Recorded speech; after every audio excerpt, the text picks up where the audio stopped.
Hello Elvis fans. Today I would like to talk a little bit about Elvis's involvement with law enforcement. We're going to have to rush through this a little bit and then we can break it down in later videos in more detail.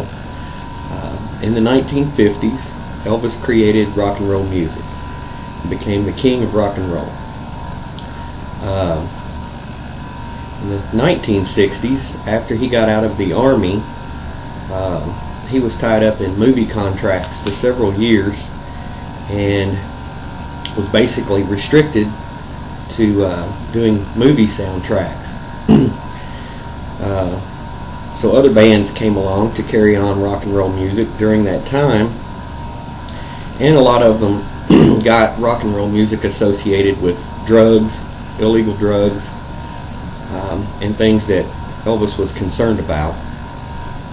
Elvis had mentioned that he was concerned about the hippie element and drug movement of the 1960s.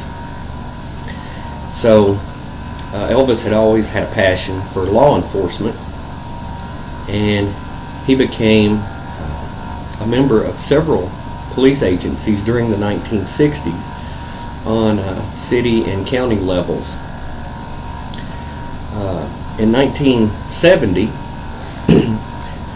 Elvis decided he needed to take that a step higher, and he decided he wanted a federal agent's badge.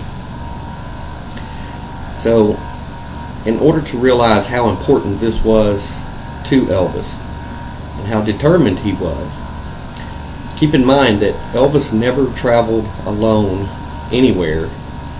His entourage and bodyguards wouldn't let him travel alone. They went with him everywhere. So in 1970, Elvis managed to get on American Airlines and fly to Washington, D.C., determined to meet with President Nixon. So he had to do this. He had to book an airline flight, sneak out of the mansion, Graceland, without being noticed by his entourage, board a flight. This took a lot of planning on Elvis's part, but he was determined that this is what he wanted to do. So he got on an airplane with American Airlines and took off for Washington, D.C. Aboard this same plane was Senator George Murphy, and the senator and Elvis did some talking while flying there, and Elvis had mentioned to the senator his concern for our country and what was happening. During this flight, Elvis wrote a letter to President Nixon on American Airline letterhead, and I'm going to put a link below this video where you can read the entire letter, documents about the letter, different things. Anyway, this letter got Elvis into the Oval Office to meet with President Richard Nixon.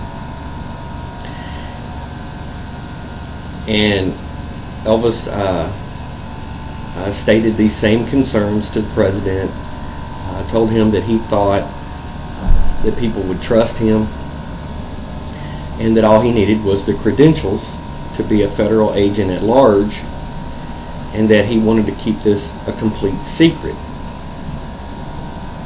So President Nixon granted Elvis's wishes and gave him a badge for the Bureau of Narcotics and Dangerous Drugs and made him special assistant.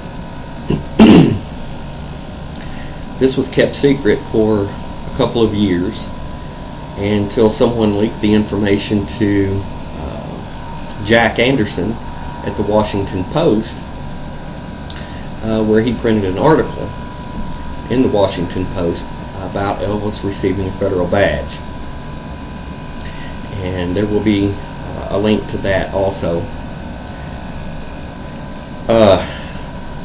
This is where Elvis's problems started.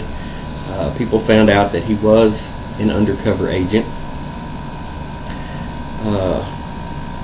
A little later, Elvis got involved in a sting operation called Operation Fountain Pen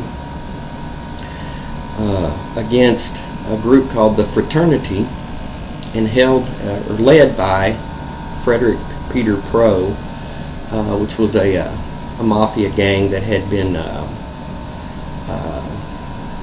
stealing from people through mail fraud, different things. You can Google them and look them up, and you can also see Elvis's involvement with it. There are 663 pages of FBI files on Elvis, which are available for free download on my website. And about the last half of these FBI files are about Frederick Peter Pro and his gang and Elvis's involvement. So Elvis was selling one of his airplanes to Frederick Peter Pro and the Fraternity. Now, we don't know whether Elvis was trying to sell one of his planes and inadvertently got tied in with this group of people, or if this was on purpose as part of a planned sting operation. But either way, it turned into a sting operation. I have some notes here to keep some names straight that I'm going to need to refer to here in a minute. But Elvis worked with the federal government and the FBI to bring these people down, and he received several death threats against himself and against his family. And one newsletter, Elvis fan newsletter, mentions that someone actually got into Graceland and left a letter in Lisa Marie's room that said, "This is how easily we could get to you." I don't know if that's true or not, but I do know he received several death threats. So this went on, and this case went on for a very long time. In June of 1977, just 2 months before Elvis died, this is where I'm going to need to look at my notes here. President Carter received a report from the FBI that there were 3 contract hits put out on Elvis. The first one was from a New York City Italian mobster. The second one was from the Weatherman Underground, and the third was the Black Panthers. On August 15th, the day before Elvis went away, the FBI informed that they were ready to indict these people. The indictment did not take place on August 15th, 1977. On August 16th, 1977, of course, is when we were told that Elvis passed away, and about 2 months later, the indictments did take place, and they were all convicted and put away. So I just wanted to give you a little update, kind of give you an idea of how serious Elvis was about law enforcement, and in the next video we're going to go into some more detail, or one of the videos down the road we're going to get it in a lot more detail about that. But there were some serious death threats against Elvis and his family that may have caused him to go into hiding. So we will get into more about that very soon. Thank you.